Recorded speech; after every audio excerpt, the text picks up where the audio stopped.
All right. Hello, all, and welcome to the Brave Sound Podcast. Our job on this show is to uncover the stories, processes, and worldviews behind New York City's most creative and artful musicians. We have a special episode for you guys today featuring a friend of both Austin and I, and wonderful guitar player, Mr. Nick Creus. So, welcome, Nick. What's up, man? Thanks for having me. So, I'd like to just say a quick intro about Nick first before we get started. Nicholas Creus is a guitarist, producer, and composer based in New York. He was born in Milan, Italy, to American and Spanish parents. He moved around a lot as a kid, but mainly grew up in Madrid, Spain. After taking piano and drum lessons, he finally settled on the guitar at age 8, where he fell in love with immediately. Eventually, Nicholas moved to New York, where he expanded his interests to include production and mixing. Nicholas is currently attending the Manhattan School of Music in Harlem, New York City. There, he has studied with and learned from incredible musicians such as Mike Moreno, Stefan Harris, Mark Carey, and many more. He has played at venues such as Dizzy's Club Coca-Cola, Bar Next Door, and Nightorf Carpati Hall. Nicholas is currently working on releasing new music scheduled for February 2021, which features other incredible musicians living in New York, and has Nicholas on guitar, synth, overdub, as well as mixing and mastering. I've had the pleasure of knowing Nick for almost 4 years since we both go to school together, and have known him to be one of the most humble guys I met at MSM, to be super open and dedicated to making music with others. I'm also very excited to announce he is playing a concert with Brave Sound Productions this Sunday at 3 p.m. with his trio, Vittorio Strapoli on keys and Miguel Russell on drums. So, without further ado, welcome Nick to the podcast. Thank you. Thank you so much. That was a great intro. Thanks. So, maybe we could start off with this new music that you're talking about releasing. And have you released any music so far? Yeah, so I think 10 or 12 days ago I released one single which I recorded with Miguel, Vittorio, Stefan Clement, and Nolan. So yeah, I put that out on Spotify, Bandcamp, all those services. And right now I'm just trying to come up with new stuff and produce and hopefully set up dates to record with those guys again. Which is gonna be kind of hard because not all of them are in New York. But I mean, hopefully one day we'll get back to it. Yeah, that's awesome. What was the recording process like for you guys to do that one single? So I have these friends at New School, and they have this big place in Queens, and they repurposed the basement into a home studio kinda. Oh, damn. So yeah, we just met up there. We went into the basement. It was one room, and we just recorded in there. Yeah, Hey, live. Nick, I know Yeah. you're gesturing with your hand and you're pulling your mic away from you. Oh yeah. Sorry. No Yeah, I need to worries. get a stand. I feel It's cool. yeah. So Liquid Sound Studios is your buddy's basement. Yeah, basically. Yeah, I mean that's kind of the vibe for Brave Sound as well. You know, a lot of these concerts are having it in this bedroom, Hmm. and it's shocking to me how how much we can do with just the space we have and some Yeah. fairly expensive equipment. And I know you have a nice microphone and you've gotten into production, doing your own mixing and all these things. Uh, how describe for me how you got into doing your own audio and your relationship with it. Well, I mean, well, probably similar to most people. When coronavirus started, I was just in my room alone for a long time, so I decided to finally learn how to record myself and use a DAW. And I've just been doing that, just trying to buy stuff like mics, and I got an interface and a keyboard. And I just shed recording myself on guitar or bass, synth, whatever it is. Um, and I'm also shedding mixing and producing stuff. Mm. Yeah. How do you shed mixing and producing? Um, well, it started when I recorded that thing at Liquid Sounds. I just started mixing it myself just to practice. Uh-huh. I was intending to have someone else mix it, but it was such good practice to actually mix live stuff. Yeah, of course. Yeah. And I do that with, I mean, pretty much almost every day. I try to do every day, like record myself on something and practice mixing it. I'm always mixing stuff I make. Mm. Yeah, it helps to develop your ear in a lot of Mhm. ways, especially with like EQ, and Yeah. at least for me, it made me aware a lot of EQ placement of different instruments in the mix and how important it is for things not to like go on top of each other. Yeah. Yeah, I mean, like most things, the only way you get good at it is doing it all the Yeah. time. Mm. Yeah, Um, exactly. and using trying to mix live stuff or produce stuff or different instruments, trying to push your boundaries. Maybe can we listen to the track you released? I got you. I have it pulled up. Yeah. Okay. So, So there's a. Well, I don't want to say this before. It's kind of long. That's okay. We got time. yeah, I want to listen.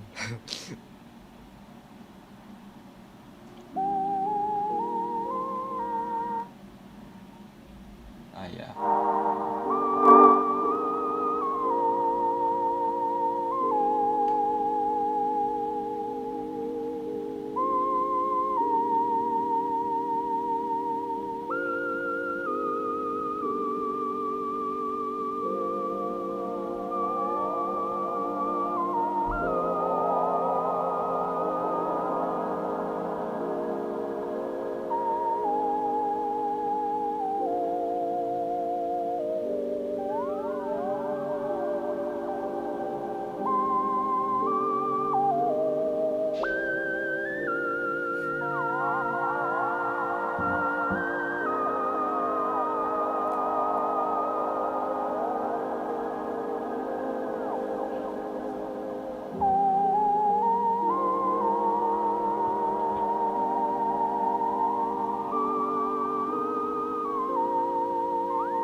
Mike, have you gotten to meet Miguel yet?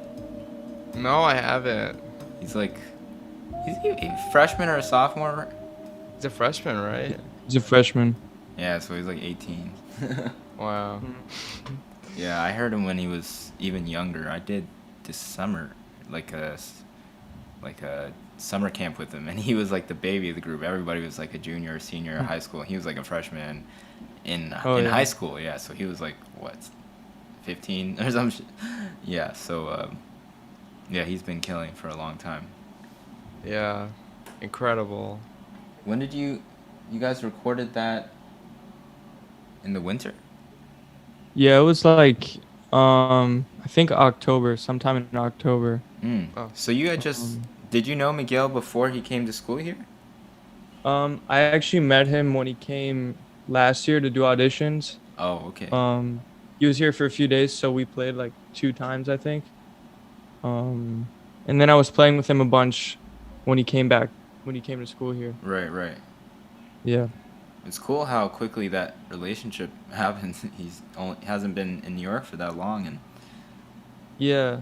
I mean, he's been playing with the bass player Nolan right, and Stefan, the trumpet player. They've known each other for a long time, and they always play with each other. Oh, they're all from And Florida, then- right? Yeah, they're all Miami. from Florida. Yeah. Mhm. Oh, very And cool. then yeah, so they already like have a crazy hookup, like Mhm. those guys. Yeah, I've never gotten to hear So- Nolan play electric either. It's Yeah, nice. me Well, that's- neither. That's upright. that's upright. Yeah. What did you do to it? I don't know. It really sounded like electric the whole time to me. That's pretty cool. Yeah, I Was don't it know. a I just DI or did you mic it? no, it's just an amp mic'd. Oh, you mic'd the amp. Yeah. Oh, interesting. Or wait. Yeah, I'm pretty sure that's what happened. Mm. But that's pretty funny that you think it was. Well, it's that's electric. usually what you do with electrics. You mic the amp. Oh yeah. Yeah. But still. Yeah, because what we normally do is just mic directly the bass. So in it jazz could definitely, context, I might do differently on this type of song. yeah. Yeah, honestly, it might have been that way. I can't give a for sure answer. I can't remember what it was. Mm. Yeah. One thing I really like, man, is the synth sounds like, synthy, and like very like smooth and legato and like a lead, like that type of thing. And then you have Stefan like playing like a lot of unisons, and it's like, and it's also pans like left and right. So it's like the human in my left ear and then the computer in my right. Oh yeah. And like Stefan's sound is very like complex, and it sounds like a human being, obviously, and it's got all that tone in there that only a person can create. And then like the synthesized in the right ear was a very funny balance for me. Yeah, It sounds I really like a theremin. Oh really? Was that Oh, the yeah, a vibe little you were bit. going for? Like a I don't know. I wasn't going for that, but I mean you're right. It does. It's I just I got like the smoothest sound I could, or made the smoothest sound I could, and it sort of does sound like a theremin. And so Well, it's cool. It's a cool vibe, but I really like the intro to how you have this vibe with that synth, and then you fade in the band, and it's cool. Thanks. Yeah, it was just too long. That's why I did that. The original take was too long. How long So was the original? Oh, so you just cut the beginning of the take. yeah, it was like maybe 12 or 13 minutes long. Ah, Just the take of the band. yeah. So yeah, instead I did like the synth intro and then faded them in like 7 or 8 minutes into the song. Interesting. When it got good, basically. That's 'Cause awesome. The beginning was a little, I don't know. I like the end better than the beginning. Yeah. Did you record that synth part and like the track before, and then you guys played to the track, or you guys just played and you recorded the production after? Yeah, I recorded it after. I went home and over the like week or two after we recorded, I was just in here overdubbing synth. Mm, Yeah. Was cool. that the only thing you overdubbed, or was there more? The trumpet, Stefan overdubbed. He like recorded a separate take way after, and I blended the two, the live take and the overdub take of trumpet. Mm. Yeah. So what's the whole? Is there a message or emotion? I mean, it's called Again and Again. So what's the Yeah. emotion you're trying to come across with it? Well, the reason it's called that is just because simply it's just this one melody, and I told them let's just play this one melody over and over, and no solos, no form or anything. Let's just see what happens. So that's the title is not it's not too deep. It's just because of that. Mm. But it sort of does tie into like this whole new lifestyle of coronavirus where or at least at the beginning of coronavirus where at least for me I felt like I was doing the same thing, like living the same day over and over, just like in one room, eating the same food, like playing the same instruments, like doing the same thing every day. So maybe that's a manifestation of that thing. I don't know. Yeah, That's just an idea. Nefertiti. It reminds me of Nefertiti with a similar concept in mind. Yeah. Yeah. I was kind of when I was doing that, I was kind of over like the whole play the head, solo one, solo two, head out. So I just wanted to play that one melody over and over and see where it took the band, you know. Yeah, kind of let the rhythm section carry it through. Yeah, and it ended up having its own, arches Yeah. and stuff naturally. So I was happy with that. Yeah. Another way it kind of varies. Oh, Hey, another way. Sorry, my roommate's. She teaches lessons at this time. I guess we might have to. So Oh, you can cool. probably hear her warming her student up. But yeah. So another way I was is different than like the traditional norm jazz head and out melody and solos type of thing is just incorporating production in live improvised music in general. Like usually a lot of jazz musicians are very like anti, if it wasn't on the take, it didn't happen. Hmm. The live thing is sacred. Did you have any influences that made you go this way, or no? Yeah, definitely. Yeah. My main influence, I think, or someone's album I really listened to was my roommate Evan Abunasar. Oh, He nice. released one. I can't remember when he released it. I think over summer, and that had some production stuff which was really cool, like with speeding up and slowing down tracks, overdubbing synth. So I was super inspired by that. Um, and yeah, the track is actually sped up too, or a little bit, and pitched up. The It was entire recorded in thing. G. Mm-hmm. Yeah, how much is it sped up? not a lot. Just yeah, not I can't tell you the BPM or anything, but not that much. Damn. Yeah, but yeah, just like I pitched up one semitone, so whatever Logic's equivalent was, uh, it sped up a little bit, probably like 10 BPM or something. wow. Yeah, That's a cool surprise. concept. Yeah.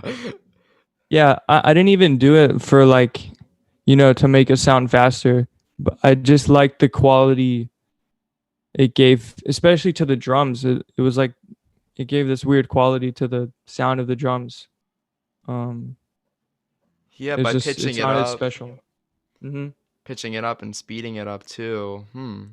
I listen to a lot of drummers lately that are like really into fast playing, and Mm-hmm. and there is like a certain threshold where it's like it's like a magic like or like set of numbers. I feel that's like a good place for like solid super fast playing.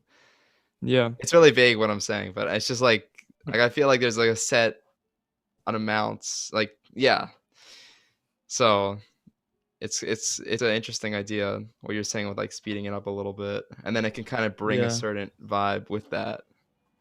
Yeah, I also liked A flat way better than G for the key of the song. Um yeah, and conversely, you know, slowing stuff down also gives the the live instruments a crazy, like, just a weird quality. It's like kind of like dreamy or spacey, you know. Yeah. It's not necessarily to because you want to sound faster, you want to sound slower. It just sounds different. Hmm. Yeah. Do you ever listen to Allan Holdsworth? Mhm. A lot. The synth and guitar texture, it's almost trademarked at this point. You know, like it's like the Yeah. first thing I thought of. Not necessarily the playing or your style is just like that texture is just so there. Um, Yeah, I love Allan Holdsworth.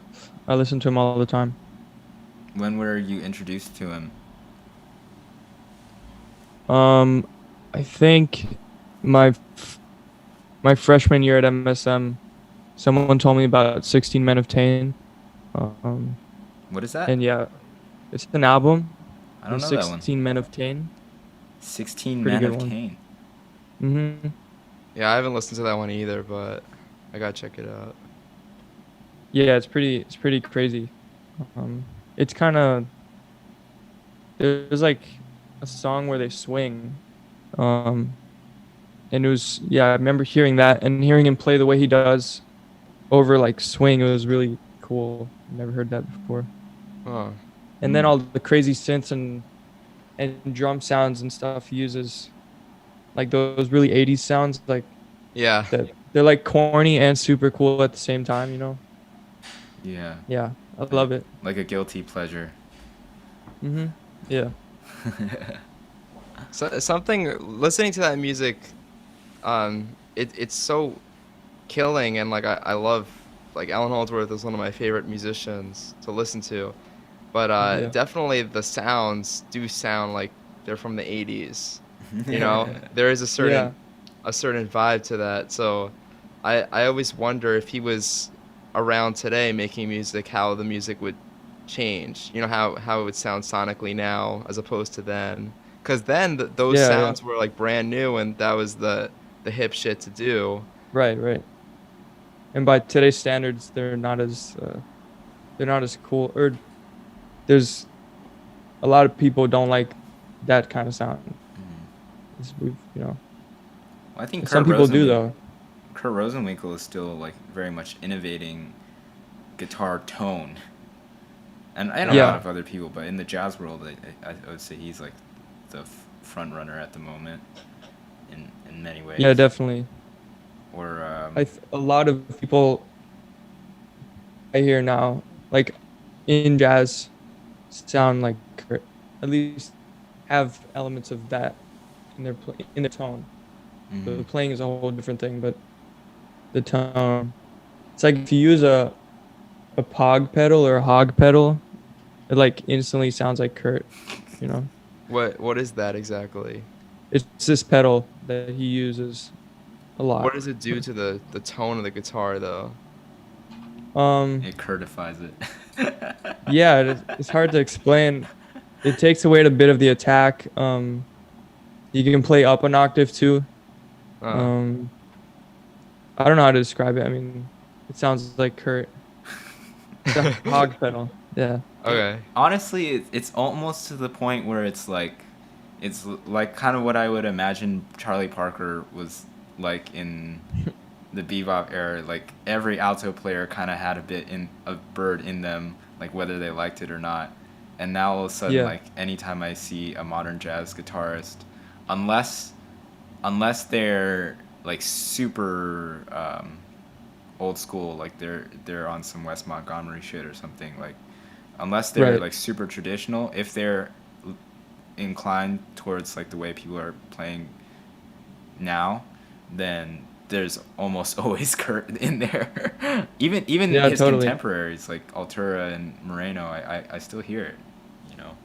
Yeah, I hear it too. Mm. That's a that's probably a good discussion. So you've been studying with Mike Moreno for 2 years now, or a year and a half? No, just this starting in September, Oh, it's this been that past new. September. I Yeah. think he just started in school this year, right? He started the previous semester, Oh, like the okay. spring semester of last year, but I didn't Yeah. get the form in time. So, You were studying with Chris Rosenberg, right? yeah. Oh, Nice. yeah. Can you talk about your thoughts on Mike Moreno, his music, and the things he's taught you? Um, well, the first thing that struck me is his like incredible, incredibly vast knowledge of standards and jazz. Mm. Like he knows so many solos and recordings, and when he learns a standard, he knows like almost every version you can find. Um, and so the main thing that's taught me is just like to not BS anything, you know? Because Mm. the first few lessons I would call standards, and I didn't know any versions of them. I just had learned them at sessions, and I learned them kind of wrong, and I didn't know any solos or any recordings, and it shows. I didn't think it would show, but it definitely does show. When you hear people like Mike, the if you've studied all that stuff, it comes out. And Mm. he says that like almost everyone he knows who's on the scene and plays and stuff really has checked all that stuff out. And there's a lot of people, including myself, sometimes we're like, oh, I don't want to play standards, I don't want to swing now, I'm not really interested in it. But um, checking all that stuff out like has so many benefits. Um, Mm. and you sort of rediscovered how much you like it by doing it. So that's the main thing I'm getting from him now, and technique stuff too.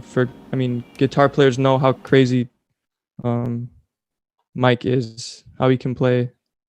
Um, so yeah, I'm shedding that right now. Austin, you've done a similar study, right?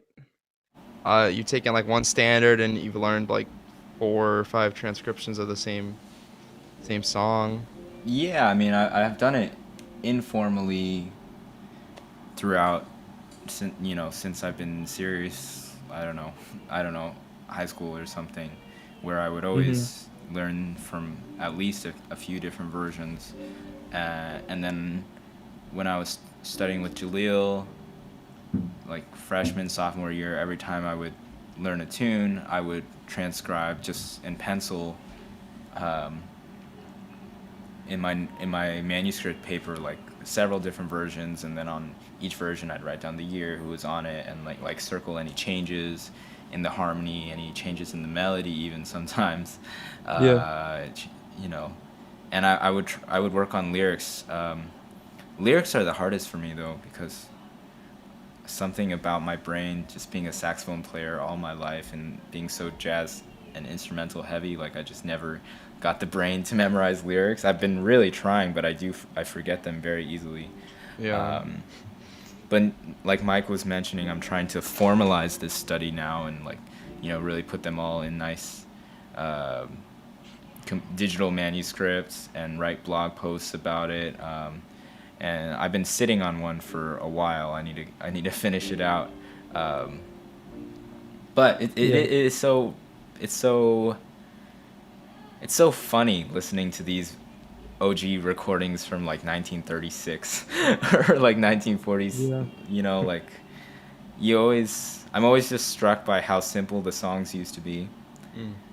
Yeah. and also if I'm watching like the movie that it came from or like the musical or whatever, it's always like very eye-opening, the context or some of them were like a joke.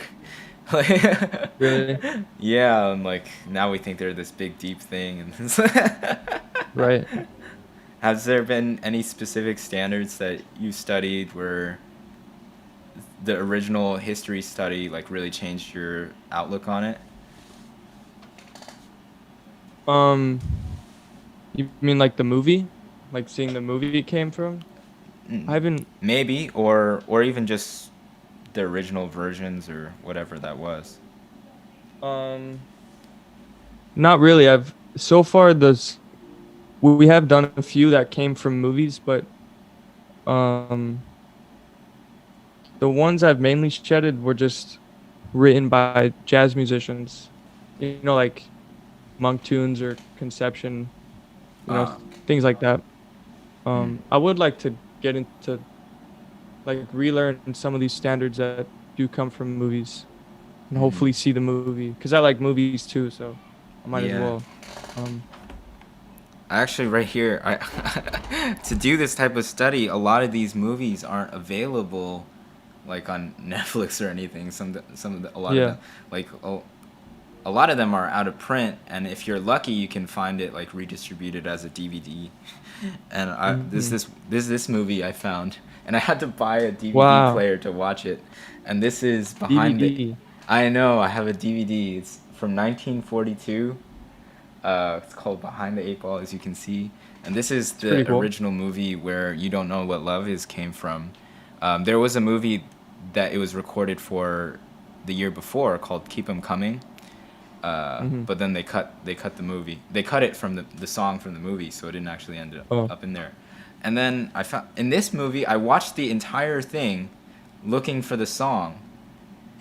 And it only shows up in one little scene as an instrumental, like in the background, very soft underscoring text.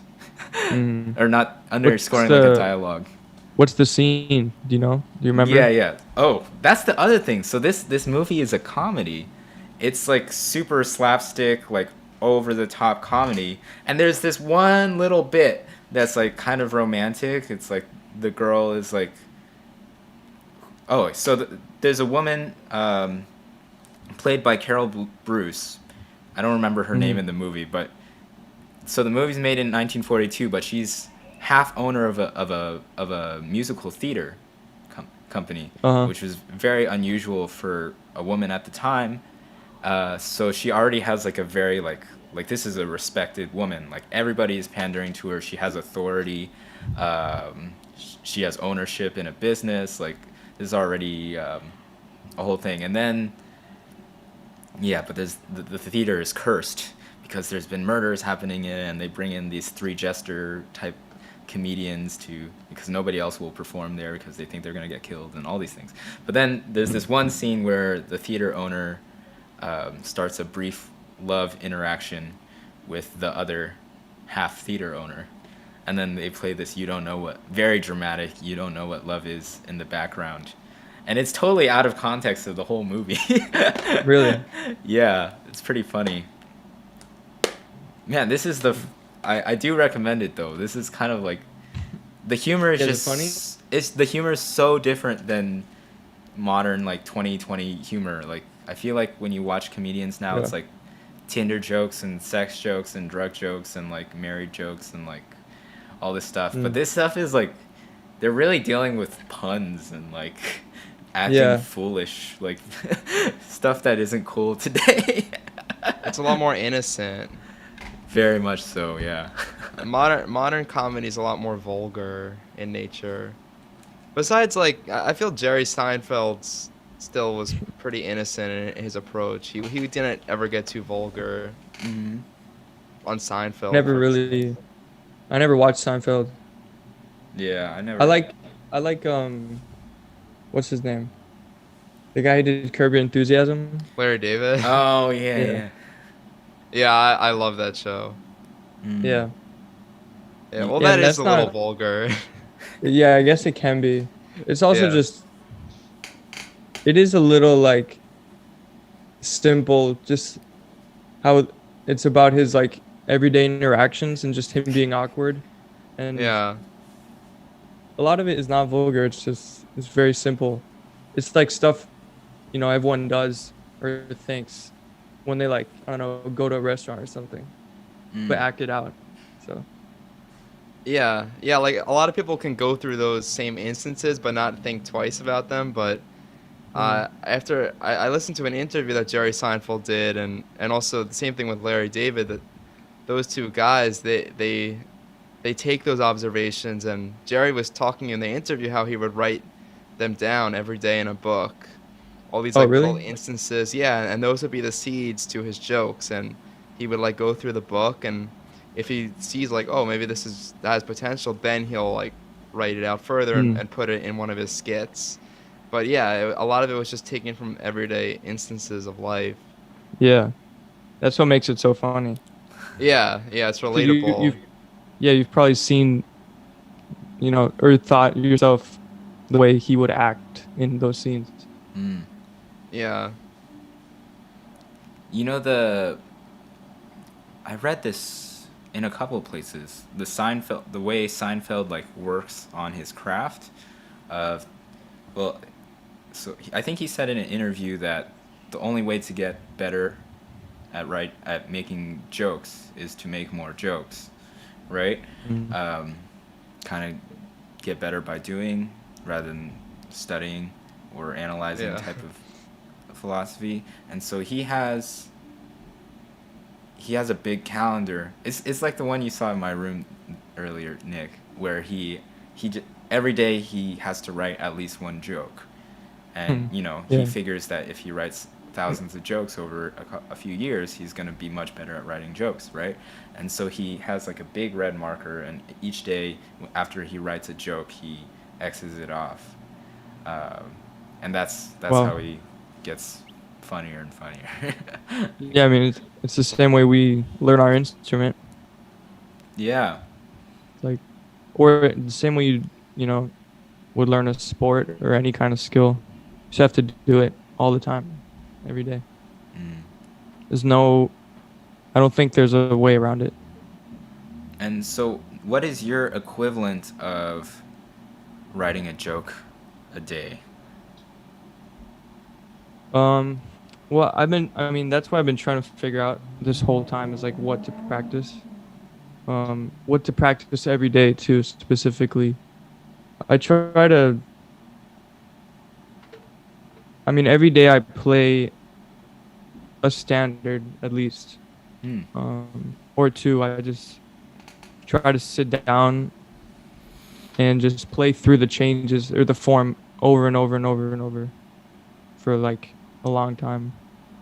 And yeah, I mean, I do that with different standards all the time, constantly going through standards.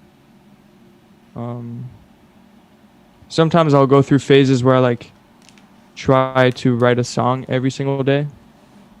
I remember um, Christian Scott, he did a masterclass at MSM. Yes. He said he forced himself to do that, to write a song every day. I've done that in the past, and that really helps. Yeah, just I go through phases where I like focus on something and try to do it every day for as long as I can. Hmm. Yep. Going back to Mike Moreno and how you're studying with him, I remember a friend talking to me about Mike Moreno as well, like a couple of years ago, doing the same study, and it just shows it's a certain level of dedication that all these guys have. We were talking about the song "But Beautiful," where he found the original movie for that. And going back to, I think, to Austin, what you said before, it's funny how simple these songs start out to be, and then how complex they. Right? Did you say that? Yeah. Austin? Yeah. Yeah. But eh, even we interviewed Shai Maestro last week, and talking to him, someone asked, how do you train, or do you consciously train your ears? And he said yes, all the time. And it's Mm. like in one perspective, like it's like these guys are the top of their craft, so like of course they're like these guys must be practicing and take their music making the most serious. And I also, it just like it helps to give a certain feeling of like almost like I'm at peace with the idea, like oh, okay, so as long as you just take it that seriously, then it makes sense. It works out for these people that they put that much time in it, and that's what happens. And it's a nice feeling to know, for me, to hear that Mhm. this guy still to this day is like, you're constantly training his ear, transcribing solos off of the piano.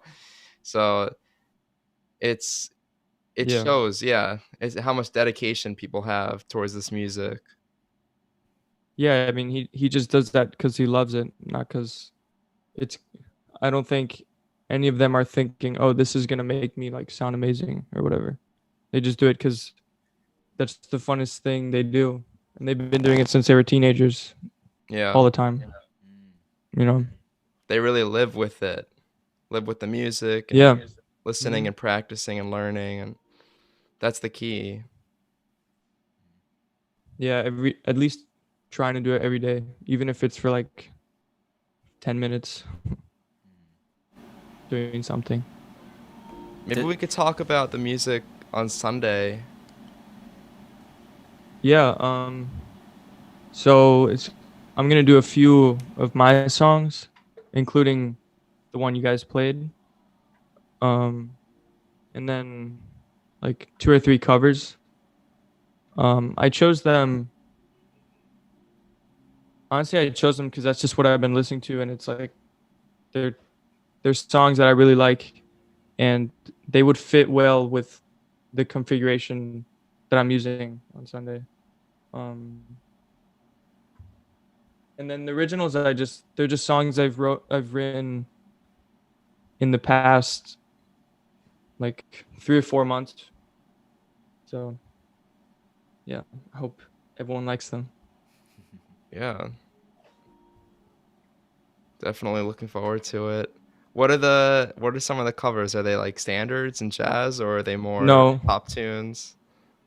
So one of them is a song by Pedro Martins. You know, Pedro Martins. The percussionist? No, no, that's Mart. I think his name That's is Pedro Pedro Martinez. Martinez. Yeah, I wasn't sure if. Pedro Martins is the guitar player from Brazil. Oh, okay. He's on Kurt Rosenwinkel's label.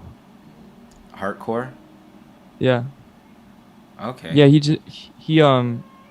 just like incredible guitarist from Brazil, and he came out with this album like 2 years ago, I think, or three. And just all this all the songs are so beautiful, and he sings in Portuguese and plays guitar, and I think he plays drums too. And so I'm covering one of his songs on Sunday. Oh, Yep. very cool. Man, I feel like Brazilian music has been mentioned in like 80% of our podcast. Yeah. Would you Really? agree, Mike? Especially with Rob Buenaspina. Oh, yeah, with him, but everybody. Like with Arda and Botten, we talked about Brazilian music. Jonathan Blake too. Man, Really? yes. Yeah. Something that stuck with me is when I got to do the Paquito de Rivera big band at MSM like 2 years ago. And Yeah. he said Brazilian music is the perfect combination of melody, harmony, and rhythm. No other Yeah. culture has as beautiful melodies, or I mean, he said something. There's like cultures with beautiful melodies. There's cultures with amazing rhythm. There's cultures with beautiful harmony, but no other culture has all three like Brazil does. Wow. And I think I never forgot that, and I think everybody sees it. Like this is why it's so impactful Yeah. on so many people. Uh, Totally. And the language is just Just gorgeous. Yeah. just speaking Portuguese is already nice. Yeah. It's very lyrical language. Mhm. Are you influenced by other Brazilian guitarists or musicians other than Pedro? Um, Not really. Um, I mean, through Pedro, I've heard older recordings of Brazilian songs. I haven't gone in and checked out whole records yet, but well, there's this other guitar player called Chico Pinheiro. I checked him out for a while when I was younger, and he's another incredible Brazilian guitarist. There's a lot of them. Have you visited Portugal? I know you grew up in Spain. Uh, Yeah, I went to Lisbon for like 3 days. mm, Um, we just drove there. It kind of rained the whole time. It was a so- nice city, but it rained the whole time. Can you talk to me? But yeah. Sorry, like I know you're half Spanish, and you spent a lot of time there. Can you talk about Mhm. this Iberian culture, or if that's had any Well, role in yeah. your music or in your life? Yeah, I mean the guitar tradition in Spain is pretty strong, Yeah, of course. and there's a lot of incredible guitar playing in Spain. And I remember my dad showing me, he showed me Paco de Lucia, the super famous like You speak with the world Castilian renowned. accent, of course. Yeah, I feel weird saying names. Like I don't know whether to say them with an Americanized accent or with the Spanish accent. So I just Do whatever your thing, comes out. man. But yeah, I never get to Um, speak Spanish with you, so I didn't know you. I Yeah, forgot you had the Castilian thing going. yeah. I remember hearing him when I was younger, and just like and Segovia, Oh, um, Andres? and just yeah, Wow. and just He's being like pretty blown away. really beautiful, like classical finger picking type of stuff. Yeah, Wow. yeah. And just so I started taking guitar lessons and listening to all this stuff. And my guitar teacher was also an incredible classical guitar player, Mm. based in Spain.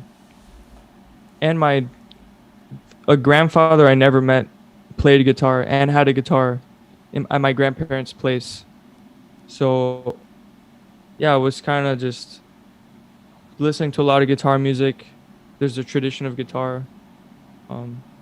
And my friends were taking guitar lessons, so I was kind of jealous, and I ended up doing that Ah. too. But Yeah. you studied piano and drums before guitar, right? But you started guitar when you were 7? Yeah, when I was 8, I think. So Um, what caused you to, do you think that the guitar was in your ear and you didn't know it, and then when you started playing, you realized this is the instrument for you? Yeah, I don't know. I've thought about it, and I don't know exactly why, like drums didn't stick, piano didn't stick, and then guitar stuck. Yeah. I think, yeah, maybe it was just the music I was listening to was very guitar focused, like the stuff I just mentioned, but then also like Hmm. the Beatles or Led Zeppelin, Rush, you know, Yeah. those things super guitar heavy, Mm. and Well, and Russ also just drum heavy. that's true, yeah, that's true.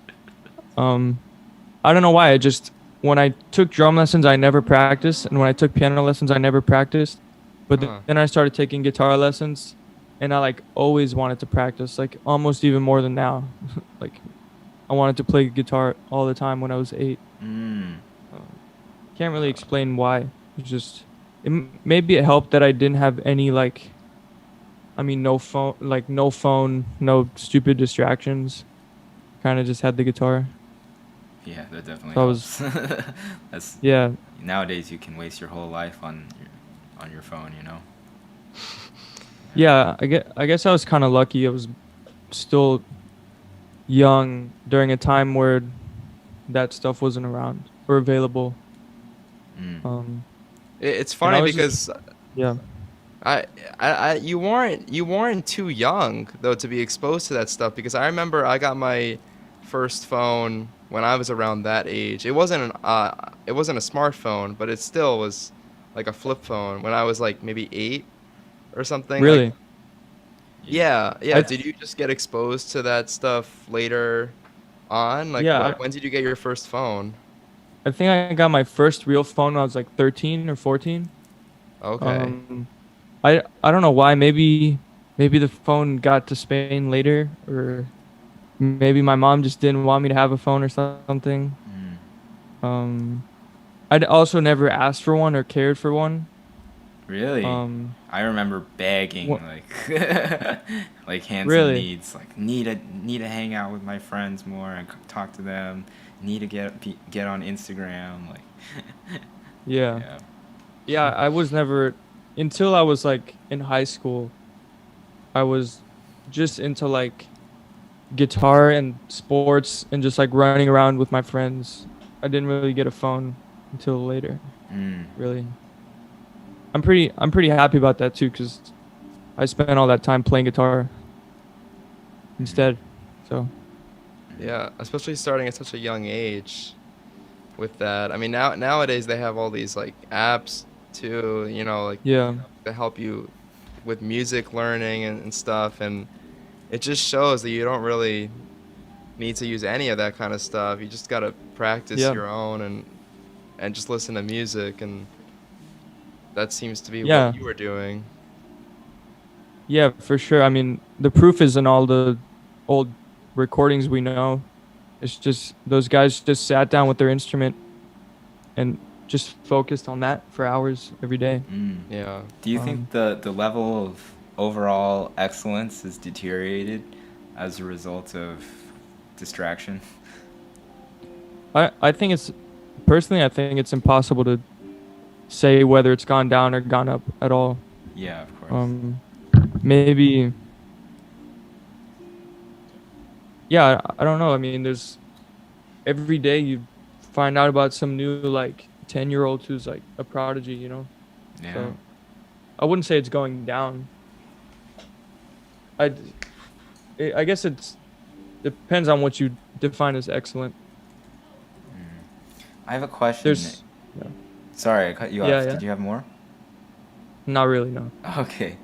I want to Yeah. know, because, we've been friends for a while now, and I would just say you're one of the most chill people I know. And Thank I you. second that. yes. Thank always, you guys. always at a baseline, never moody, like, as far as I know, right? Do you, Yeah. I don't know if it's the chopped cheese or if you meditate. What is it?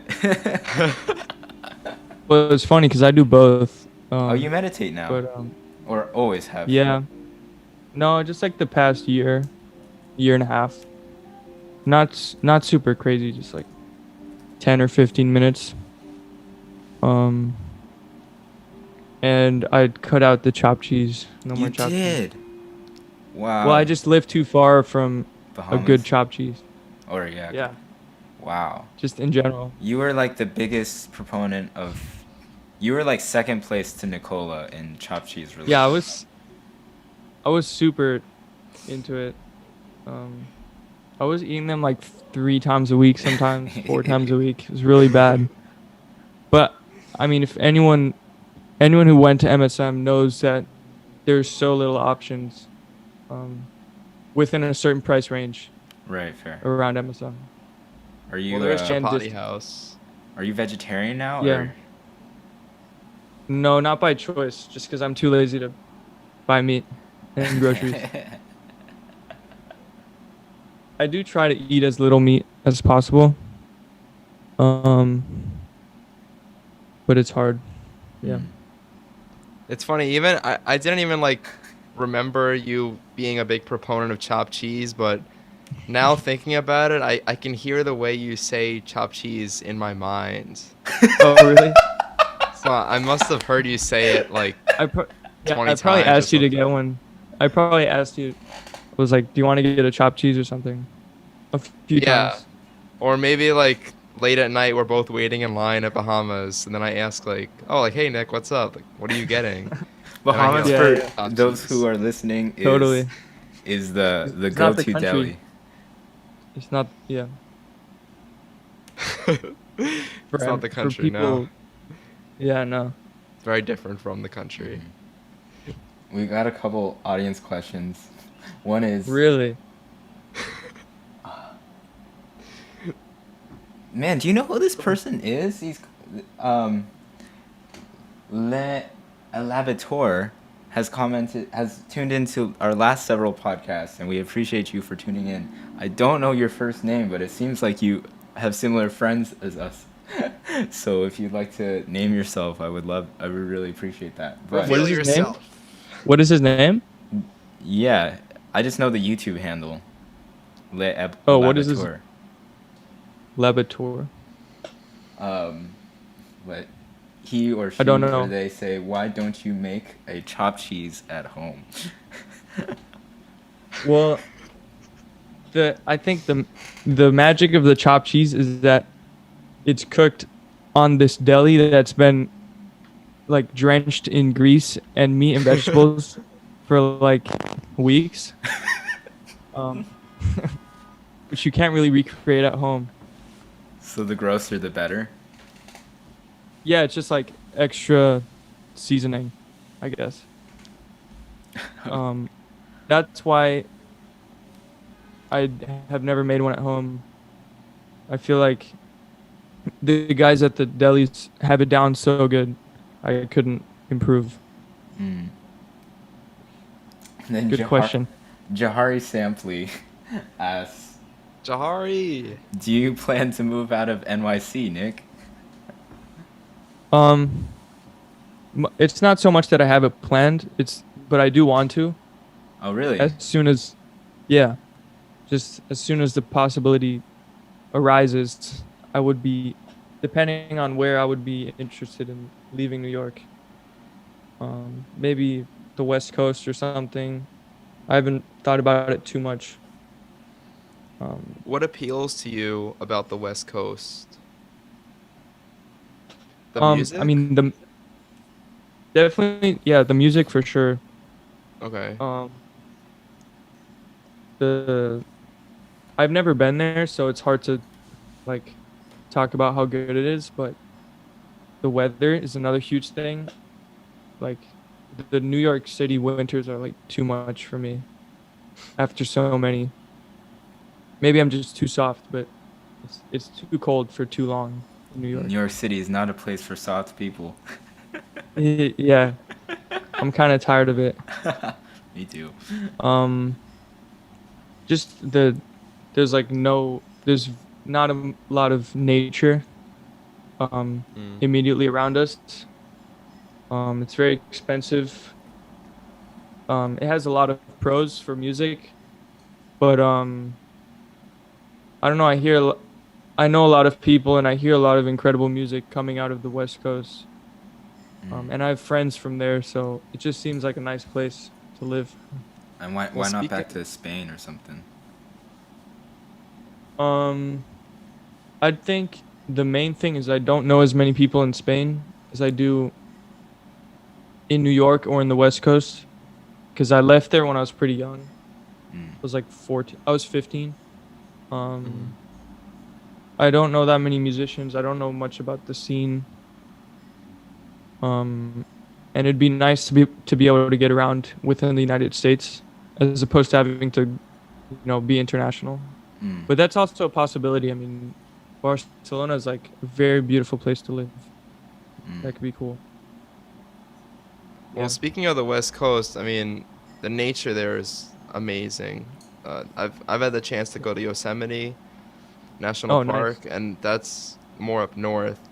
I feel like if you were to live in LA, I'm sure that there's nature spots nearby, but San Francisco, I know, there's a lot of nature around that city. Oh, really? Yeah, definitely. It's a lot. Everything's a lot farther apart in California, though. So Yeah, but you long would have a car. drives. Yeah, You'd probably for have sure. a car, right? Yeah, That's fine. yeah. No, definitely a lot more nature opportunities than in New York. Although upstate New York is pretty nice. Have you ever been up to upstate to go hiking or anything? No, not really. Well, yeah, But, I mean, I'm sure it's nice. yeah. I mean, there is the train you could take. I forget what it's called. Metro North? Yeah, the Metro North, and that could take you up. And I've been to upstate a bunch, and Yeah. yeah, but yeah, you can't cool. you can't fight the cold winters though. That's Yeah. California winds. I mean, Yeah, from that? some people enjoy it, or are cool with it, but after being here for a couple years, it's like starting to get tiresome. Yeah. Uh, I mean, in Spain we have like pretty incredible weather all year round, so it'd be nice to go back to that. Do you guys know Yeah. this guy Alex Honnold? Yeah, he The climbed Half El Dome, right? Capitan, right? And El One of Capitan, them. both of them. Yeah, Oh, both of them. yeah, Yeah, he climbed them without a rope. yeah. I'm kind of very into learning about excellent, high achieving people, regardless of field or genre. I'm very Yeah. curious about somebody like that and what he thinks about and how he is dedicated to life. Just like what I was saying earlier about Seinfeld, like those are the type of things I really enjoy hearing about. So did you watch the documentary? I assume. Yeah, I did. What did you think? It was pretty. I mean, it's pretty incredible what he did. It's like hard to even fathom really how crazy it is, just from a documentary. Like he's like, I mean, that's like the ultimate dedication, right? 'Cause Mm-hmm. if he doesn't get it, he just falls off and dies. So it's pretty crazy. Do you know what his motivation behind doing that was? Either of you guys? I mean, he just loves climbing. I think simply he climbs all the time, every day. Yeah, but Um, without the rope, I think it has to do yeah, with what you were saying of like that's the ultimate dedication. yeah, Because if you yeah. like I don't climbing, know. you can climb in a lot safer ways. Right, that's true. I don't know. I don't know. I mean, he has to be a little like, like crazy Yeah, to but a there's a little whole bit. community around this. He's not the That's only true. one. He's just the best one, but Yeah, maybe it's like a like a traditionalism thing, like the most, like the purest and most basic form of climbing. mm, Um, something and primal about it. I remember him saying something about like being the most, like achieving the most perfect thing he can, like the highest form of excellence, and to him that's free soloing. Mm, That's why he does it. yeah. Have you guys ever? This reminds me of free diving, and I just saw a documentary of. I think it's called The Octopus Teacher. Have you guys ever watched that? No. No. It's about this guy that he was free diving off the coast of South Africa, and the water temperatures there are frigid. What is free The diving? mines. It's just swimming in deep waters?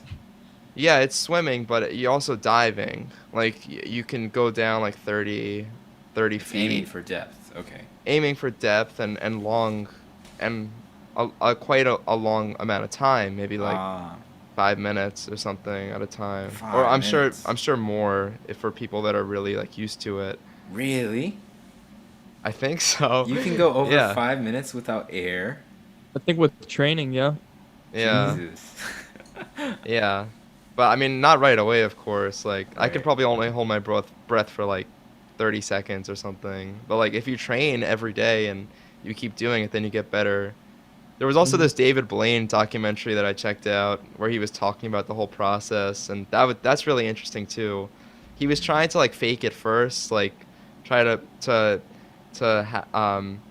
to like be submerged in like a high oxygen liquid content, but then like that didn't work out, and he tried like stuffing like a fake lung in his body, and like that didn't work. So that's a crazy documentary too. But My Octopus Teacher is about this guy that would free dive in these like frigid temperatures, and he found a friend, this octopus, and it's the same octopus, and he would visit her every single day for like months. And Wow. the thing that I really liked about it was because he was saying like oftentimes colleagues would go to him because he was a scientist, and they would say like why are you just going to the same place every day? Like how much could you get from doing that? like, why don't you explore other territories and stuff? And he was saying that, like, being there in the same location every single day, like, he felt like he was one with that location. Like, he, like, made this Mm. friend, the octopus, and then he, like, learned so much about octopus life just by doing that. And that kind of relates to, I spoke to Stefan Harris one time, and Yeah. he told me this quote. He was saying it's better to go a mile deep than 1,000, than like 1 inch deep. Like, to go like 1 inch and then a mile deep versus a mile wide and 1 inch deep. Yeah. Jack of all trades, Yeah. master of none type of idea. It's Yeah, yeah. So that's his philosophy. Other people have different philosophies when it Mhm. comes to that. But that kind of relates to what we were talking about earlier, though, with just like Mhm. being super like dedicated. learning one song and learning like every version and Yeah, all as many solos as you can and stuff. Mhm. Better than learning a bunch of songs like half-assed, yeah. which is what I do a lot. Mhm. But trying to trying to go back to just learning a song I really love and playing it all the time Mm. in different keys and different ways. Going back to what you were saying earlier about like the best way to get better at something is to do it. Uh, I want to hear, because you're almost graduating MSM, and I want to hear your experience, and maybe perhaps it could be advice as well to people that are listening, that are maybe want to pursue music themselves and go to a Yeah. conservatory. What do you feel like your experience was at MSM, and what do you think you gained from going there? Like the best thing you gained. Um, it's a pretty big question. I think the thing I gained the most was just all the time I spent playing with my peers, because I I went to, I mean, our grade and the grade below us and above us. Every musician there is so good. Like, and just I would try to spend as much time as you can playing with your peers. Um, just playing all the time, like every day. Which Mhm. I didn't always do that. Sometimes I did, sometimes I didn't. But that was the biggest thing I gained, was that experience. Sounding really bad sometimes, working on stuff, getting up and playing when I didn't know the song or I didn't know anything that was happening. Um, Oh yeah. and putting yourself in those positions. That's Yeah. to You'll help yourself grow so much, and really taking advantage of all the playing opportunities you can get. Not saying no to stuff. Um, Trying to think of other things. I mean, yeah, there's a lot of amazing teachers too. You should really try to get with who you can. Whether it's in combo or taking a class, maybe you're not interested in the subject, but you want to learn from that person, that teacher. Um, Trying Well, different teachers for your lessons.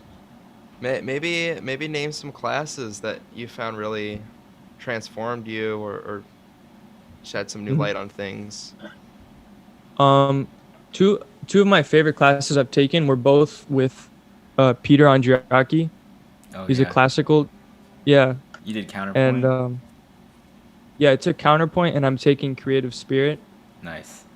Um, he just has a way of teaching where it's like it's kind of like a conversation, even if you're not talking. He's super open. He'll just go off on. It seems like he really loves and is interested in what he's Oh talking yeah. about. Absolutely. And sometimes you get the vibe from teachers that they've done the same thing every year, and it's just like a formula. Mhm. And they haven't changed it since like 30 years ago or whatever. But with him, it doesn't feel like that at all. And I also liked taking. I took a few classes with Damien Sneed. Um, he has so much real world like experiences and stories and advice to give you if you can just get with him and talk to him about all that. Um, and then there's a bunch of incredible private lesson teachers that are amazing. Yeah, Andre Yaki has incredible way. Like he teaches very big classes because his classes are popular. They're like sometimes like 25 people there, but he still makes you. He still gives individual feedback for everybody on your assignments, and Yeah. I feel like when you walk in, like he asks you like how you are, and like even if he has like inwardly he has no idea like your name or Yeah, anything for about sure. you, like he still cares about you as his student, and he's juggling probably 100 students between his like 4 or 5 classes, whatever. Yeah, for sure. He's Yeah. always asking me like, or asking all the students what they play and what their background is. Hmm. Um, Chris and Rosenberg's like that too. yeah, I mean, he's managing sure. the whole entire freaking department, and he's Yeah. just so great. I didn't take that many classes with him, but that's what I got from the private lessons Mm. for sure. He's I just think he only teaches one, or no, 2 classes, the 2 theory classes. And pedagogy for master students, right? Theory and ear Oh, training. He teaches yeah. both. I never took theory with him, but I took a semester of, or I never took ear training, but I took a semester of theory with him. Mm. And that was cool. But I also just like hanging with him in our lessons. Yeah. He's such a nice guy. Yeah, he's. I always think of him as being one of the best teachers I know to take really complicated concepts that in my mind felt complicated and make them just sound so simple. He Mhm. would just articulate things in a very simple fashion, and it would really stick. Mm. Yeah. So it was easy to understand what he was going for and how to use the things. Mm. Yeah. I really like, do you guys know David Eisenbach? Oh Yeah. my goodness. Yeah, we were in his classes together. Yeah. I've taken like pretty much every class he offers at MSM. Me And they're all too. great. Except for Shakespeare the second semester. I couldn't do more Shakespeare. Are you in that? Really? I took Shakespeare. Both semesters? I thought it was only one semester. Well, then you didn't do the second semester. Oh. One's tragedies, one's comedies. Okay, I did tragedies. Me too, yeah. But I switched into another one of his classes. So it's like just more Eisenbach. Yeah, man, he's amazing. And yeah, if you're at MSM and you want sort of an outlet from all the music stuff, I would really recommend taking a class with David Eisenbach. Mm-hmm. Yeah. Maybe we could talk about all these places that you've lived in your life. It's a very interesting like concept to me, just because I've always grown up in the same house, and I think Austin, that's the same for you, right? Not the same house, but essentially the same neighborhoods. Yeah. Same neighborhood. Yeah, but Nick, yeah, it's in your bio, and obviously I know your background from knowing you for the past few years, that you've lived in a lot of different places. So maybe you could talk about that a little bit, that experience. Yeah, I've lived in I think 5 countries, or I grew up in 5 countries, mainly in Spain. And it was interesting to live in one country for so long and then move to another country. And there's so many differences. Some like Spain was better for some things, and then New York was better for other things. And New York, the main thing I got out of moving to New York was being exposed to all the music, in the city. And that was something I didn't have in other countries, where I would just like spend all day on YouTube checking out music, Right. Yeah, I remember actually I know you more than 4 years, because Yep. we didn't really talk that much, but we did do I think we were both attending this master class that Ted Nash did in the Yeah, Jazz Lincoln Center program, right? So yeah, so you grew up in yeah, Manchester or since you were 14 or something, you moved there? like 15 to 17, ages 15 to 17. Okay. Ben Cohen was in that too. I just remembered. Ben, man. Yeah. Um, so He's that chill yeah, I guy mean that number two Lincoln's that we know. yeah, or number one, Or honestly. number one. Yeah. Yeah. Definitely number one. Um, yeah, that's Lincoln Center is like the embodiment of what I got out of New York because before that I wasn't really in Spain, like apart from two friends, I wasn't playing with other humans ever. Like Hmm. really. I was just in my room like playing by myself, checking out music by myself. So that was a big shock, really. It's like getting here and hearing all these people who have been playing with other people for so long and they sound so good, Mm. you know. But I really liked living in all these different countries, even if I had no one to play with, because I mean I ate so much different food and learned languages and saw different kinds of like cities, you know, different aesthetics Yeah. than American cities. When were you in Paris and Dublin? I lived in Paris when I was from age like 2 to 5. Oh, okay. And I lived in Dublin for 1 year when I was 13, Oh wow. like Wow. 13 to 4, no, like 12, 12. Yeah. Can I backpedal a little bit to you were saying like when you were abroad, like you were getting all your music from YouTube and online. Mm-hmm. Um, I'm a little tired of this kind of New York pedestal though because I remember when I was in Amsterdam, I was Yeah. so interested in the local scene there and like meeting all because there was a whole new crop of musicians. They played Mm-hmm. differently, and I was so like, wow, this is so cool. Like, I didn't know people ever played like this. There's a different vibe here. But then all the students at the conservatory, they were all on YouTube checking out like Kurt Rosenwinkel and Yeah. Mike Moreno and Mark Turner, and they were all drooly eyed over the New York people. And they kind of put down their local scene as like second tier to the New Mm-hmm. York thing. Um, which in some sense is understandable, but in the other sense, like, no, like, there's incredible musicians over there. Um, Yeah. Yeah, I mean, I think you just got to do both. Like people, people, yeah, there's great scenes everywhere. And when people bring up their own scene, that's like super sick. It's like amazing. mhm, And then at the same time, New York can also be a source of inspiration for all these scenes. mhm, I was only like 14, so I didn't, or 13 or 12, so I wasn't on the scene in Spain or checking it out. Um, really. But I'm curious now what's happening there.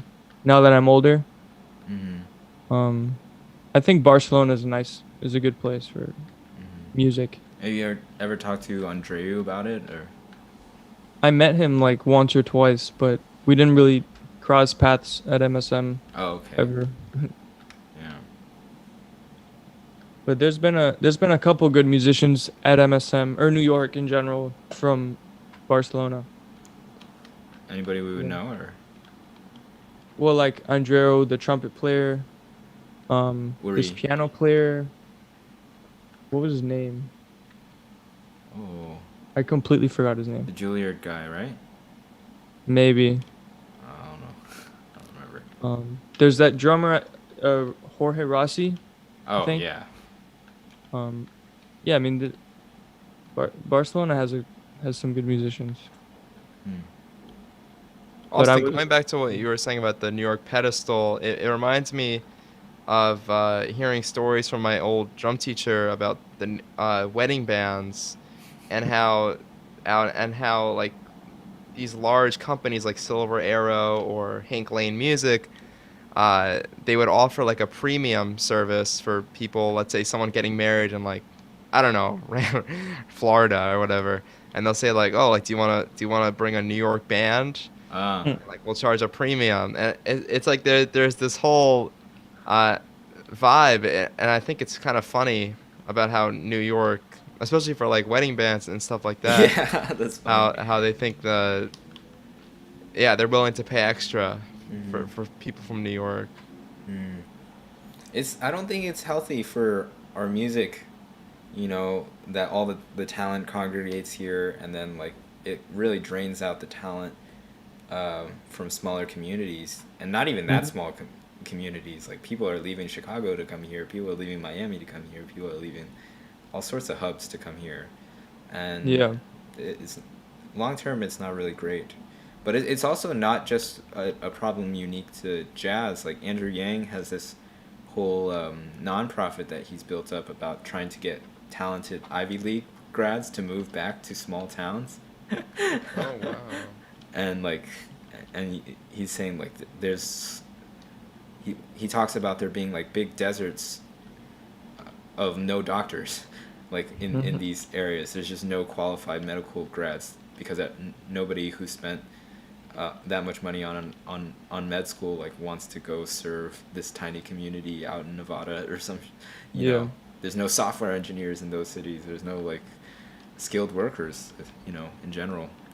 Um, Do you guys think that with music and COVID, do you think people are gonna start to not want to be in New York anymore yeah, and definitely. move back? Yeah, I it'll was start thinking with about that. Jersey, Long Island, Westchester, but I think there already is starting to be a suburban movement. People want their space now. I think. Yeah, yeah, just also speaking about music specifically, I feel like there's a couple people who never came back to school here because of COVID, and they probably will just stay where they are Mm, for a little while. yeah. And maybe that could be a bigger trend if like there's no gigs in New York, no live music. It Yeah. might lose its allure Yeah. I for mean, a there little was while. no very few like great paying gigs to begin with. People were just here for the sheer volume of music that was Hmm. happening. But now, Yeah. like Jazz Standards closed down, and Smalls and Mesro is running on sponsorships, and like the Vanguard was in trouble for a little while. I don't know how they're doing right now, but Oh, I didn't know that. Yeah, I wonder what's gonna come out of that. mm.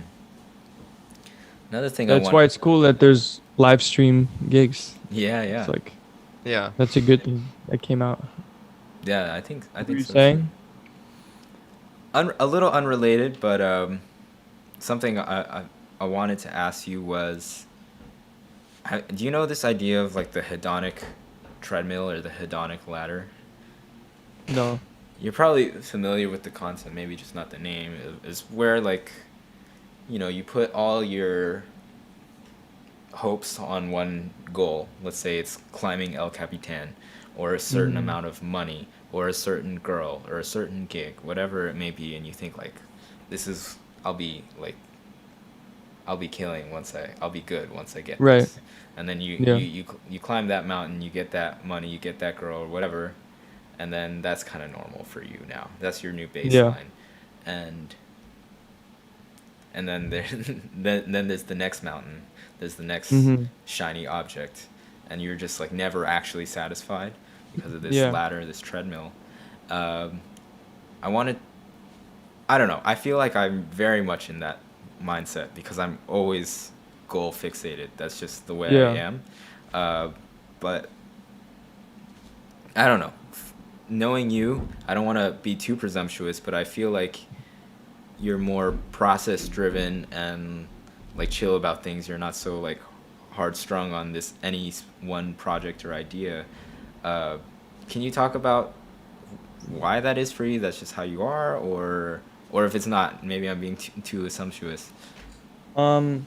Well, I definitely go back and forth between those two mindsets. Sometimes I do get caught up in like thinking about when I get to this level, oh, I'll be good, or whatever. But I try not to focus on like those end goals and just focus on honestly simply just like getting better at music. Like I just try to focus on playing the guitar better, getting better at producing and mixing and stuff. And I have the trust that hopefully it'll turn into something more tangible, and that the goals that I set for myself I'll achieve hopefully without just thinking about the end goal and this huge thing at the end and like beating myself up over not getting to it, you know? Mm-hmm. Just like breaking it down simply to playing the guitar well. It's like it all goes back to that, honestly. Everything I do like just goes back to me being good at my instrument. That's where my expression comes out. That's where my ideas come out. If I don't get good at my instrument, I don't think it'll help me, you know, it won't help me get better at anything else. And then I won't achieve those goals. Mm. And where do you get... Sorry, Mike, you can go. Oh, okay. It's just I just have a quick question.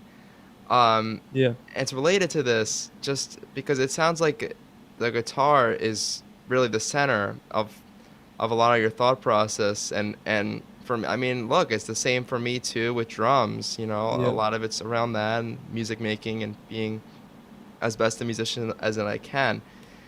And I think the way that Austin phrased the question earlier, like I think of that approach of not having a goal as something that a lot of people strive for and making it the process. And as I said before, like how you are like one of the most humble people I've met at MSM. So it does kind of bring a certain vibe of like this guy is content in the now, you know, which is something a lot of people want to do, you know.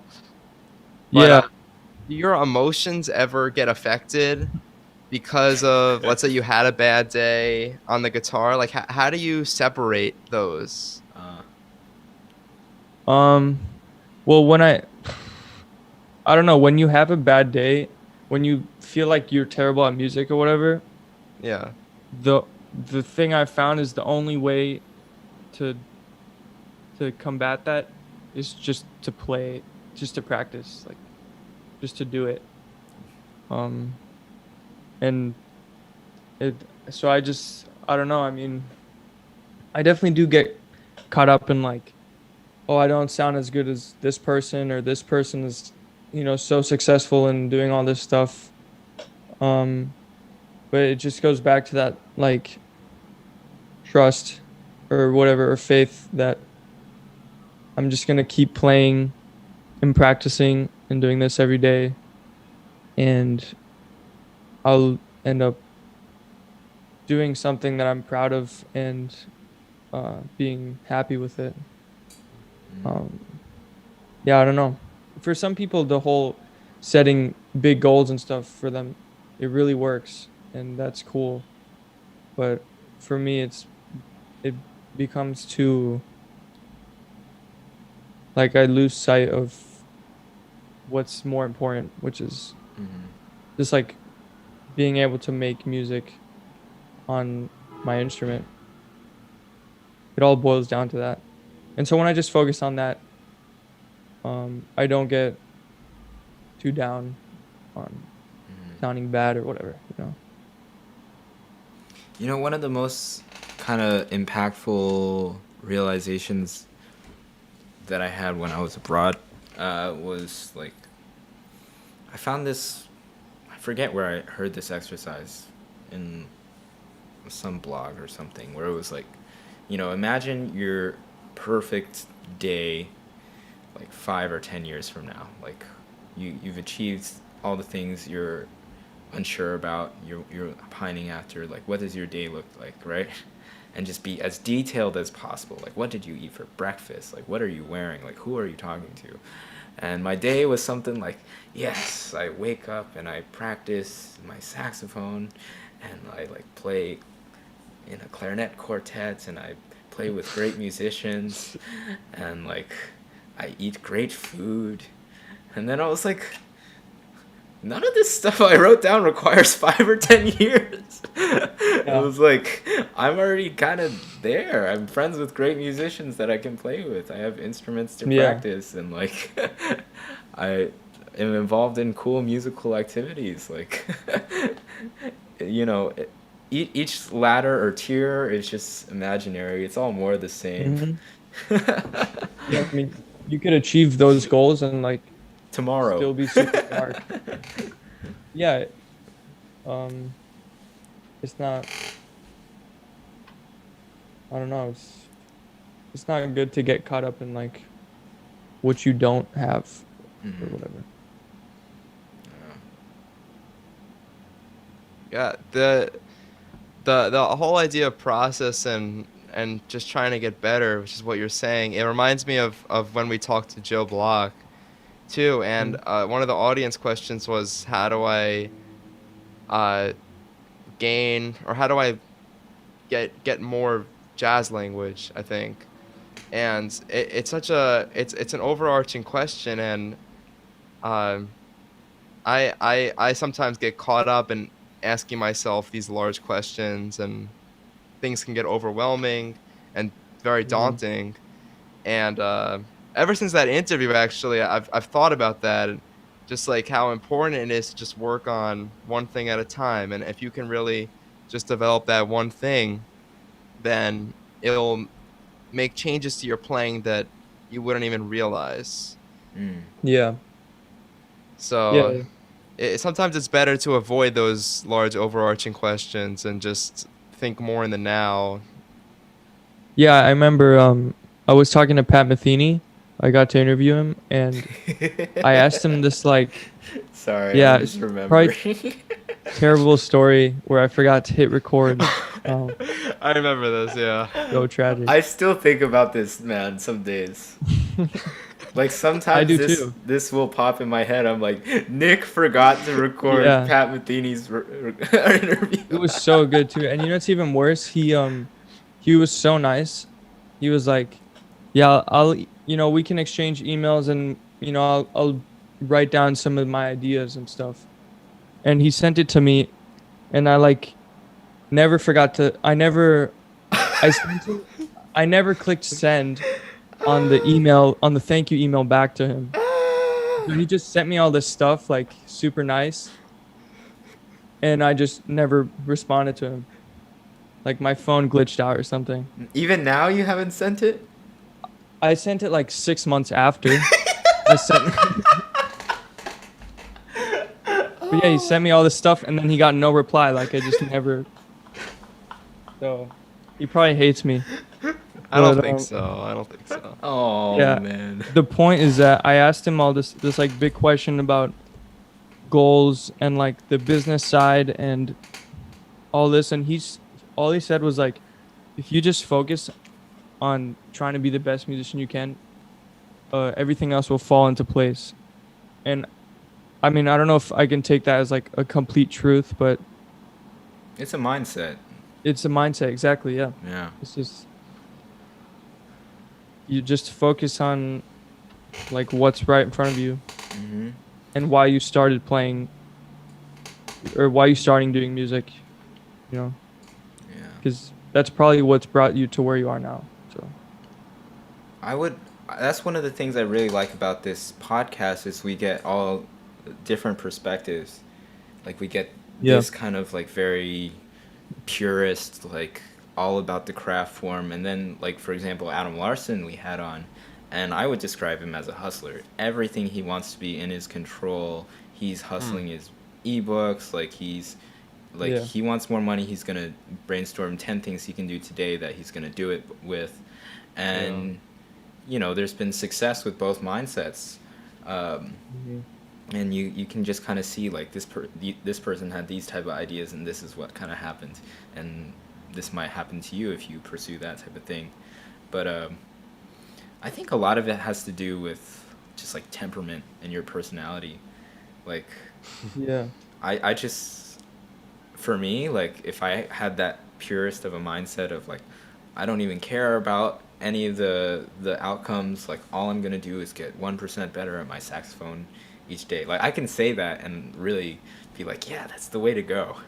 And then within a week, I'm like mad. I'm like not making Yeah. enough progress. Like, Yeah, I mean, I'm totally like that too. I've been speaking that way, almost like telling myself that I want to do that more. right. Not- Fair. You know, I do it as much as I can, but I also get caught up in, you know, all that other stuff. Right. But it seems like that's the way to go for me. Like a purist, just to clarify, like just getting better at your instrument first and then having that lead everything else along, right? Yeah, that's what I'm trying to do. That's what I think is the right way. Because I have done other stuff and forgotten to get good at guitar, and it doesn't work. Yeah. Well, here's a mindset that is kind of somewhere in the middle. This is what Tim Ferriss calls the specialized generalist. So we were talking about like a dime's width and a mile deep versus a mile wide and hardly anything, right? And Yeah. he says that if you want to be a dime's width and a mile deep, that's very hard. Like if you want to be like the best guitar player, whatever that means, like you're gonna have to be really goddamn good. Like you know. Yeah. And unless you're like very gifted and have the work ethic of just like a maniac, it's probably not gonna happen. Or Yeah. it could if you're that like one in a million. Or basketball is a very understandable example. Like if you're not like literally, I think I saw the other day that in the whole entire history of the NBA, there's only been like 2,000 players, like over 50 years. Yeah, You it's, see like all it's these crazy. different guys, but it's actually extremely, even in all its history, it's like extremely select crew.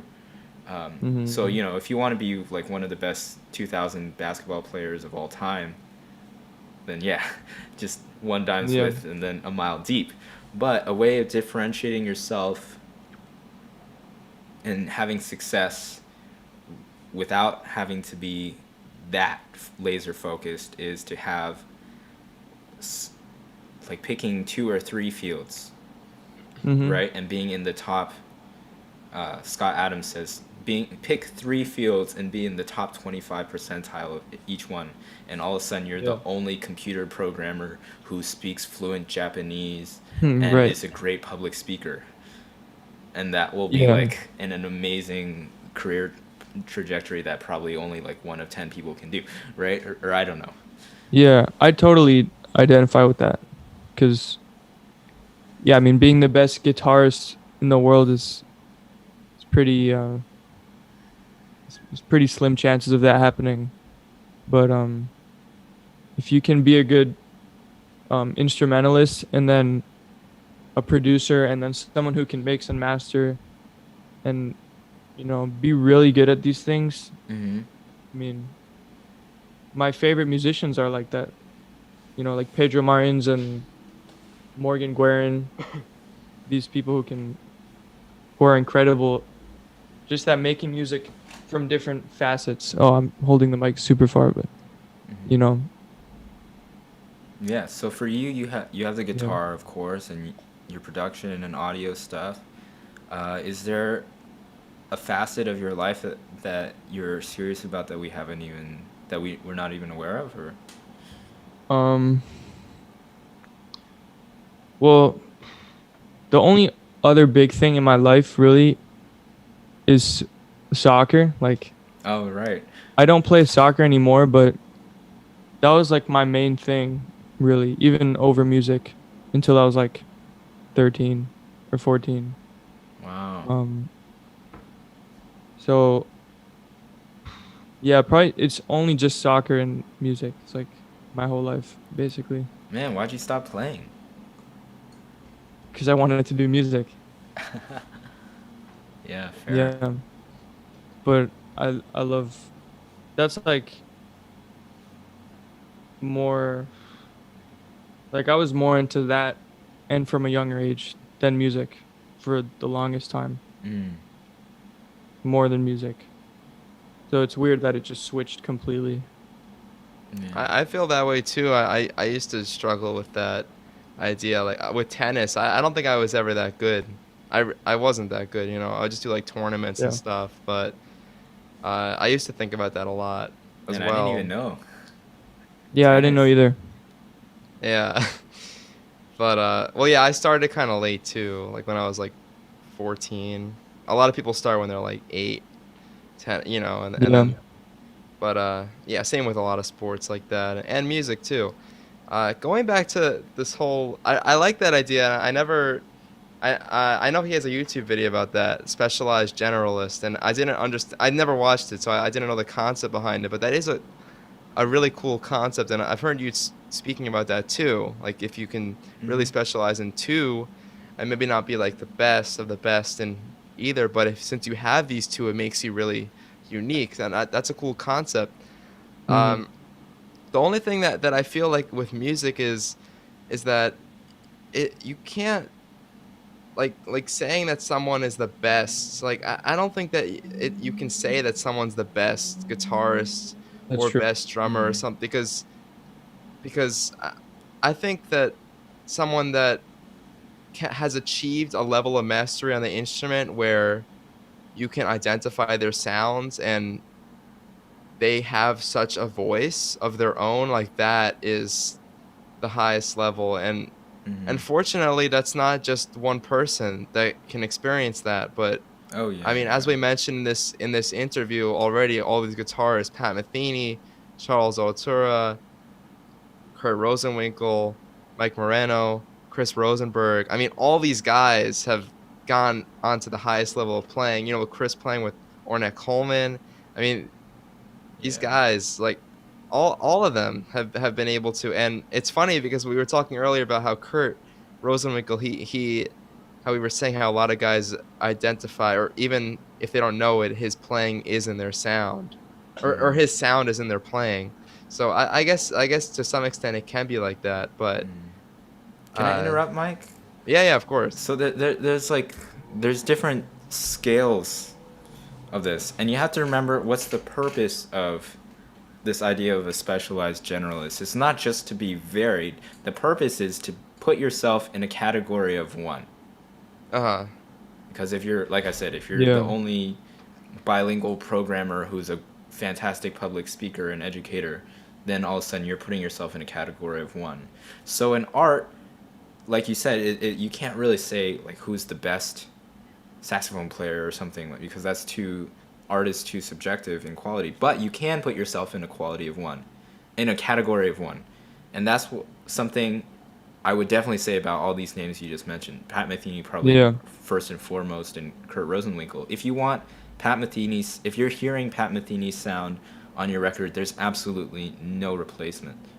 He's in a Right. category of one, right? And you could Yeah. further kind of analyze that into like he's the only one with this he's the he's the you could call Pat Metheny like this combination of an incredible amount of study of Wes Montgomery, Ornette Coleman, and then like some modern like pop or fusion type of influence, and that like became Pat Metheny or something like that. Mm. Yeah. And he was the only combination of those three sounds making into this new thing that yeah, like you can go really micro with it. It Right. doesn't have to be Hmm. music and programming and construction. It Like it can be doesn't just have to be within, that. yeah, It could within be guitar. there. Yeah. Wow. That actually is a good point, and I didn't think of it like that, but that is very true that when you think of certain bands, like yeah, I'm just trying to think of an example, but like if you think of a band that let's say has influence of the Beatles and also Allan Holdsworth, for instance, then that band would have like it be in a category of one. So that is a really cool concept. I think Huh. about this with Yeah. Melissa Aldana too. Like people talk about how much Mark Turner she sounds like. But then Oh, people also talk about how much Sonny Rollins is in her playing. Mm-hmm. And like who else has Mark Turner and Sonny Rollins, and then her own thing, and then I mean she has Yeah. other influences too, of course, Bird and Don Bias and things. But really, it's like this combination of Sonny Rollins and Mark Turner, like two completely eras of this music, Yeah. and it's created this new sound.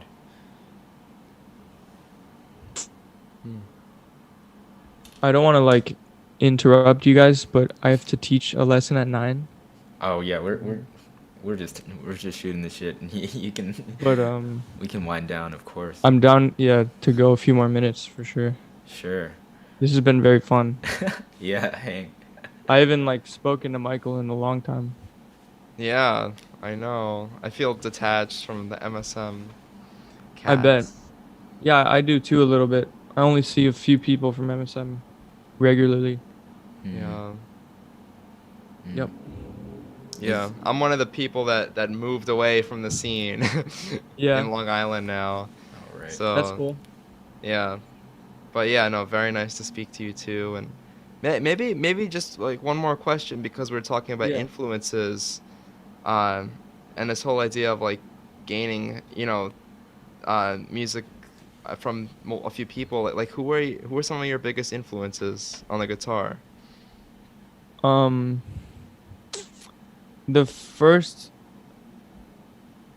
guitarists I remember really listening to were Paco de Lucia, Jimmy Page, Oh. Pete Townsend, yeah, Jimi Hendrix, Stevie Ray Vaughan, the guy from Rush, and then when I started to get into jazz more, Joe Pass, the Virtuoso record, Yeah. I really checked that out. Pat Metheny too. I say Joe Pass and Pat Metheny. Wow. Yeah, for guitar. Hmm. Yeah. I don't Very know cool. why I got that Virtuoso albums. Well, I guess I do because guitar was actually my first instrument. I think we've spoken about that. Yeah. Yeah.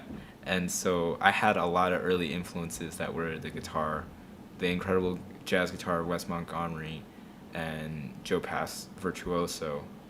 Mhm. Those were two that I listened to as much as any saxophone album. But Yeah. I don't know why I never. It was a similar thing though, like what you were saying before. Like with my guitar lessons, it was such a drag to get me to practice. And Yeah. with my saxophone, it's like I always wanted to play sax. Yeah, I don't know why kids end up choosing one instrument over the other. Yeah. Yeah, I don't know. All right, well, I want to let you go, but we have to do our obligatory 90-second fire round of questions Oh no, damn. where Okay. Very difficult questions, we mind you. extremely I hard might get them wrong. vocabulary. I should do that. I'm gonna do that. You ready? 90 seconds starts in 10, 9, 8, 7, 6, 5, 4, 3, 2, 1. What was the last movie you watched? The last movie I watched. Damn. Portrait of a Lady on Fire. What is your favorite Oh. SAT word? I don't even know what that question is. What's an Like, SAT word? It's like the college entrance test for American kids. Oh, So like, and what's your favorite big word? a big word? Synthesizer. Oh.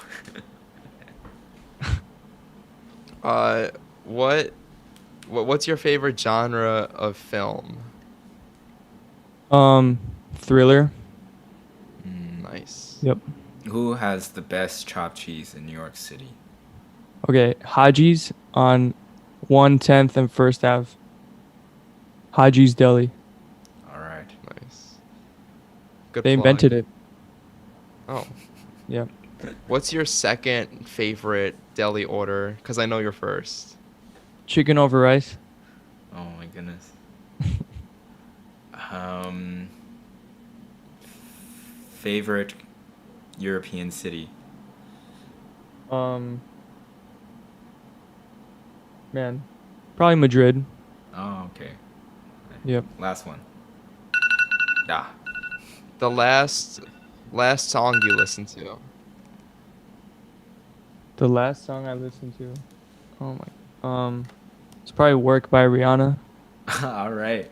Yep. All right. Well, thank you guys so much.